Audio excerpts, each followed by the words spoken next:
गुरुदेव, सभी को प्रणाम। उपासना समर्पण योग चैप्टर 11 डे 12। तो अब तक हम जो पढ़ रहे थे वो था कि प्रभु की शरण में क्या होता है। तो जैसे गुरुदेव हमें बता रहे थे कि जैसे मनुष्य के बचपन होता है कि बचपन में उसकी हर ज़रूरत का माता पिता ख्याल रखते हैं। वो बच्चे चाहे जो कर दें उनकी गलतियों को माफ़ करते हैं। उनके लिए हर संभव प्रयास माता पिता करते हैं कि उनको एक अच्छा मनुष्य बना सके, उनको एक अच्छा जीवन दे सके। पर यदि यही बच्चे बड़े होकर वृद्धावस्था में भी माता पिता से उम्मीद करें तो वो ठीक नहीं है। और अगर ये बच्चे वृद्धावस्था में माता पिता के उनके लिए सेवा करें तो श्रवण कुमार की तरह जीवन है, आदर्श स्थापित करते हैं। तो ऐसे ही परमात्मा है, हमें सब कुछ यहाँ पर दे करके परमात्मा ने परिवार, बुद्धि, विद्या, आजीविका के साधन, मित्र सब कुछ दे के हमें संसार में भेजा है। और उसके बाद हमारे को कहा है कि अपनी अंतरात्मा की सुनो सद्बुद्धि के लिए। फिर भी अगर हम ये सब होते हुए भी और हमेशा ऐसा आचरण करें जो ठीक ना हो तो फिर परमात्मा भी दुखी होता है कि इनको सब कुछ दिया, मनुष्य तन दिया, इतना सब दिया, फिर भी ये बस हमेशा ही इनकी तृष्णाएं, वासनाएं, कामनाएं, इच्छाएं समाप्ति नहीं होती हैं। तो उसी क्रम में कि हमें ईश्वर के प्रति हमारे को जो मनुष्य तन मिला है इसका कैसे हमें सदुपयोग करना है और कैसे हम ईश्वर को प्रिय लग सकते हैं कि हम उसका वात्सल्य और सच्चा प्रेम जो हमें मिला है उसको प्राप्त करने, ऐसा अनुग्रह हम प्राप्त कर ले, वही हमारे जीवन की सार्थकता है। तो इसी क्रम में इस मार्ग पर चलने के लिए मनुष्य को 6 कार्यक्रम अपनाने पड़ते हैं। पहला, अपनी आवश्यकताएं कम से कम रखना। तो गुरुदेव हमें बता रहे हैं कि अब देखिए, अगर हमें चाहते हैं कि हम इस मार्ग पर चलें और ईश्वर के अनुग्रह हमें प्राप्त हो, सारा जो हमें ईश्वर का सच्चा प्रेम हमें प्राप्त हो और जो हमें ईश्वर हमारे ही अंदर है सद्बुद्धि के द्वारा, जिसे हम अपनी अंतरात्मा की पुकार द्वारा प्राप्त कर सकते हैं, पर उसके लिए हमें क्या करना चाहिए। तो सबसे पहला है कि अपनी आवश्यकताएं कम से कम रखना। तो ये किस लिए कहा गया आवश्यकताएं कम रखना? क्योंकि यदि हमारी आवश्यकताएं अधिक होंगी तो हम हमेशा और कमाना है और करना है और गलत तरीके चुन लेंगे कई बार, क्योंकि इच्छाओं का, कामनाओं का, भौतिक वस्तुओं का इनका कोई अंत नहीं है।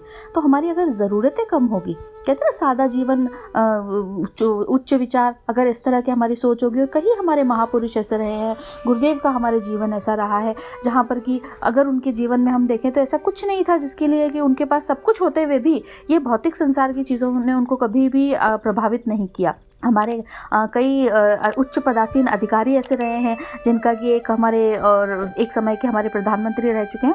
उनका ऐसा था कि उनकी उस समय मासिक जो आय थी वो 500 रुपये थी, पर वो 50 रुपये खर्च करते थे और 450 रुपये समाज सेवा में लगाते थे। तो एक बार उनकी पत्नी ने, परिवारों ने पूछा कि आप ऐसा क्यों करते हैं, क्यों इतने कम में अपना काम चलाते हैं, जबकि आप अफोर्ड कर सकते हैं, आपके पास तो आपकी खुद की इनकम है, कोई ये भी नहीं है कि गलत तरीके से कर रहे हैं।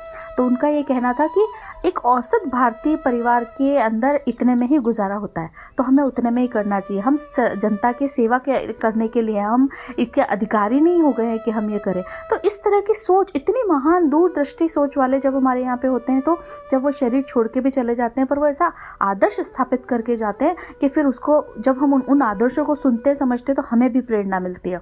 तो हमें ऐसा नहीं कहा जा रहा है कि हमें हमें अपने भूख खत्म करनी है, हमें बिल्कुल घर को छोड़ करके झोंपड़ी में जाकर रहना नहीं। आवश्यकताएं कम रखनी कि जितना ज़रूरी है हमें। जैसे अगर शरीर को हम ज़रूरत से ज़्यादा भोजन देंगे तो क्या होगा? अपच हो जाएगी, शरीर का वजन बढ़ जाएगा, हम आलसी हो जाएंगे। और वहीं अगर हम जितना ज़रूरी है उससे, भूख से कहते हैं ना थोड़ा कम खाना चाहिए, तो शरीर का पाचन ठीक होगा, हम एक्टिव रहेंगे। भूख से कम खाने का तात्पर्य भूखा रहना है, कमज़ोरी नहीं है, उतना जितनी शरीर की ज़रूरत है। ऐसे ही कपड़े हम ढेर लगा लेते हैं जिसको हमें वर्षों तक पहनने का ही नंबर नहीं आता, उनका हमारा टर्न ही नहीं आता है। इतना क्यों? जितनी ज़रूरत है उतना। घर के अंदर हम कबाड़ा इकट्ठा करके रखते हैं, जिनकी दिवाली पे जब सफाई करते हैं तो अरे बहुत सी चीज़ें ज़रूरत ही नहीं है। जो चीज़ अगर हमारे घर में हमने देखी कि 6 महीने या 1 साल से, चाहे वो कपड़ा हो, घर के बर्तन हो या कोई भी चीज़, अगर 6 महीने 1 साल तक में हमें उपयोग में नहीं आ रही है तो वो हमारे लिए कभी काम नहीं आएगी। तुरंत हमें उसे किसी ज़रूरतमंद को दे देना चाहिए। पर हम इकट्ठा संग्रह करने की हमारी प्रवृत्ति होती है, तो वो हमें नहीं करना है। कम से कम हमारे को यहाँ पे आवश्यकताएं जो अपनी वो कम से कम रखनी चाहिए। उसी क्रम में दूसरा है, अपनी वस्तुओं को ईश्वर की वस्तु समझकर अपने को उनका ट्रस्टी, संरक्षक मात्र समझना। तो हम कई बार अपना, ये तो मेरा है, ये घर मेरा है, ये ज़मीन मेरी है, मैं इतने का संपत्ति मेरे पास, इतना सोना संपदा, अरे हम ये नहीं समझते कि ईश्वर ने ये सब हमसे ट्रस्टी हैं। जिस ज़मीन को आज हम अपना कह रहे हैं कि ये ज़मीन, हम इतने बीघे के मालिक हैं, हमारी तो इतनी बीघा ज़मीन है, हमारे तो इतने बड़े बड़े बंगले हैं, उस माँ पृथ्वी ने, ईश्वर ने जब हमें रहने के लिए ज़मीन दी, आज हमारा नाम है उस पर, कल हमारा या अगर हम जब संसार को छोड़ के जाएंगे उसी संपत्ति के लिए हमारे परिजन लड़ रहे होंगे, हमारे बच्चे लड़ रहे होंगे, या कभी हम बिजनेस कर रहे होंगे, लॉस हुआ तो आज जिस ज़मीन पे हमारा नाम था कल उस पर किसी और का नाम आ जाएगा।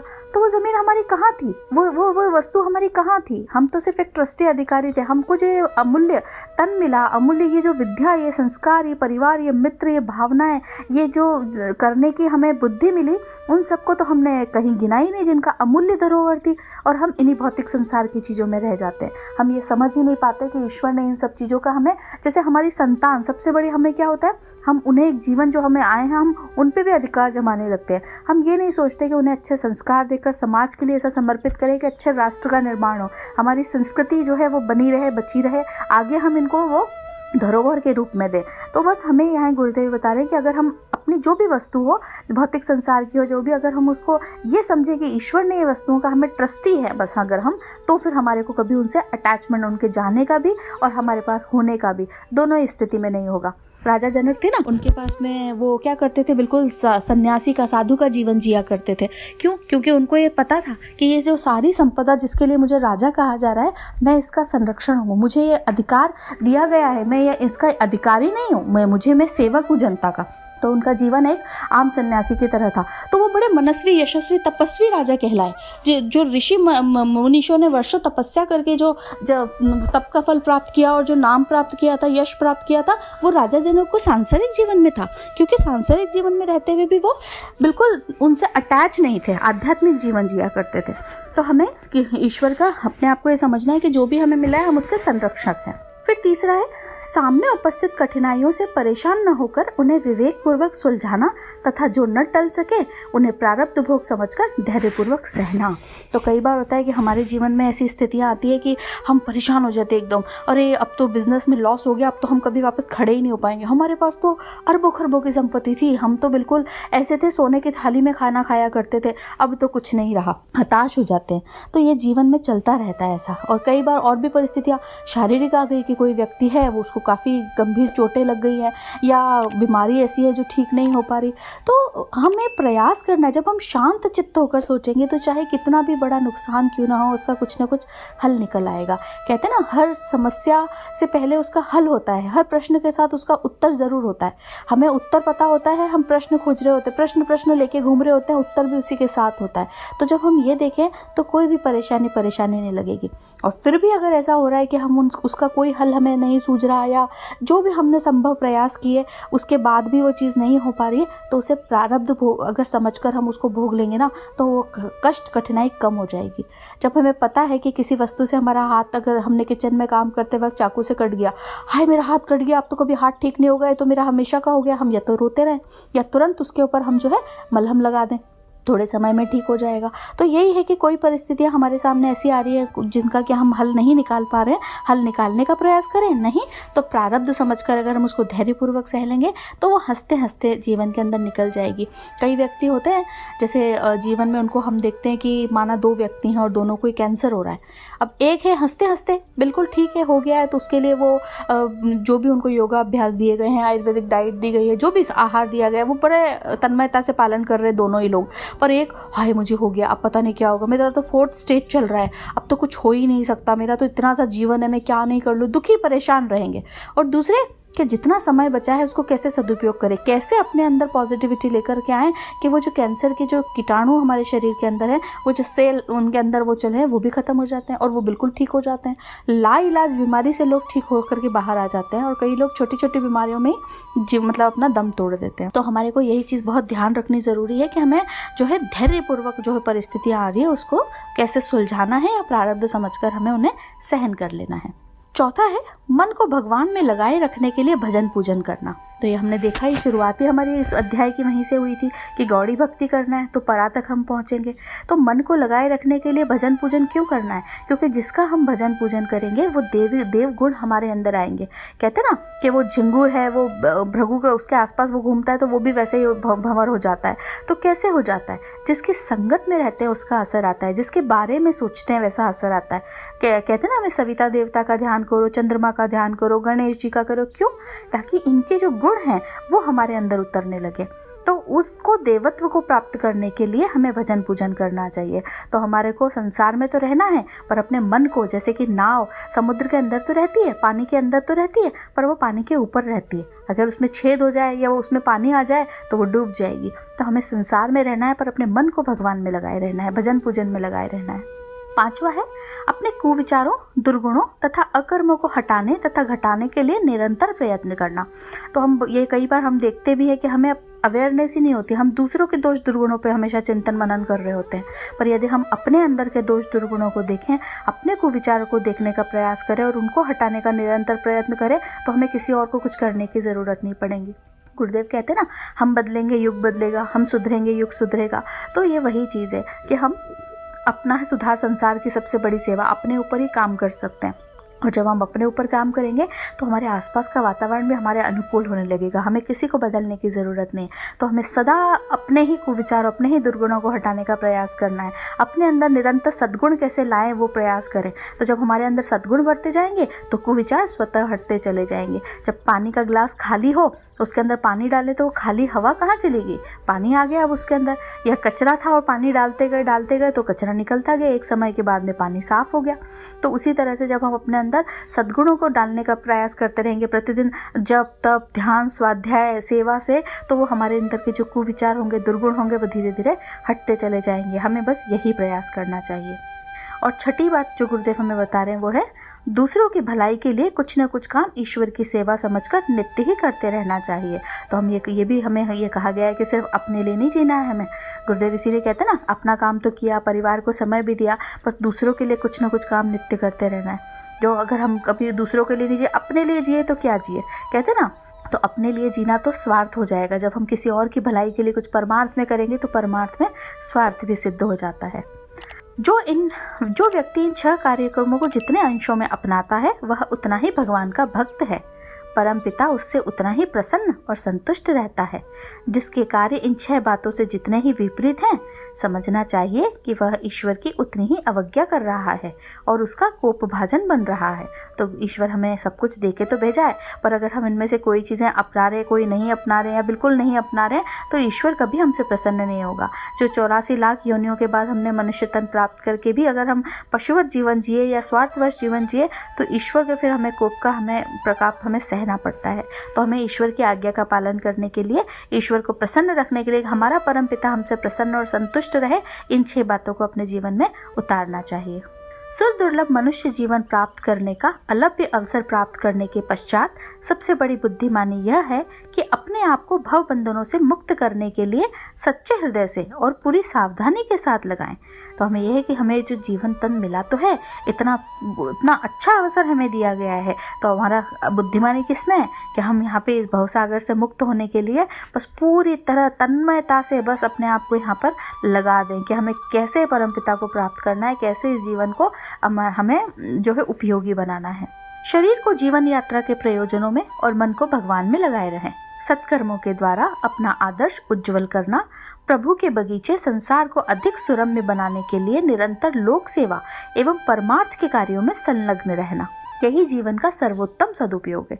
तो हमें कितना सही गुरुदेव बता रहे हैं, शरीर को संसार में लगा के रखो और मन को ईश्वर में। जब हमारा मन ईश्वर में होगा तो हमारे शरीर से कोई गलत कार्य नहीं हो सकता, हमेशा हम परमार्थ के कार्यों में ही लगे रहेंगे। तो यही जीवन का सच्चा सदुपयोग है। भगवान हमसे ऐसी ही आशा रखते हैं। वे सब कुछ देकर हमें समर्थ इसलिए बनाते हैं कि हम उनके आदेशों और प्रयोजनों को पूरा करें। तृष्णाओं और वासनाओं को बढ़ाते रहकर नाना प्रकार की कामनाएं करते रहना ईश्वर को प्रसन्न करने का नहीं, नाराज करने का तरीका है। तो जैसे माता पिता भी होते हैं ना हमारे अंदर के, अगर हम बच्चे एक चीज़ बोले, 2 चीज़ बोले तो माता पिता पूरी करते हैं, पर अगर वो हम ज़्यादा ही अति कर दें, ज़रूरत से ज़्यादा डिमांड करने लगे, हाई फाई करने लगे, तो वो भी हमसे नाराज़ होते हैं, वो भी हमें थोड़ा समझाते हैं, गुस्सा करते हैं। ऐसे ही ईश्वर कि हमारी अगर तृष्णाओं का अंत ही नहीं होगा तो ईश्वर भी हमसे फिर नाराज़ हो जाते हैं। तो ईश्वर नाराज़ होकर क्या करेंगे, उनकी जो कृपा बरस रही थी वो हमें नहीं मिलेगी, उनके जो अनुदान थे वो हमें नहीं मिलेंगे। राजा अपने सेनापतियों और मंत्रियों से अधिक प्रसन्न रहता है क्योंकि वे उसके शासन की व्यवस्था ठीक रखने और राज्य बढ़ाने में सहायक होते हैं। ईश्वर के सेनापति और मंत्री वे हैं जो उसके आदेशों और उद्देश्यों को संसार में प्रतिष्ठित करने के लिए अपने जीवन को अर्पण करते हैं। यूं राजा के द्वार पर भिखारी, कौड़ी, दरिद्र भी कुछ पाने की आशा से खड़े रहते हैं। उन्हें कुछ मिलता भी रहता है, पर ये भिखारी राजा के व्यक्तिगत प्रेम के अधिकारी नहीं हो सकते, क्योंकि संसार का यही नियम है कि मांगने वाले को तिरस्कार और देने वाले को सम्मान मिलता है।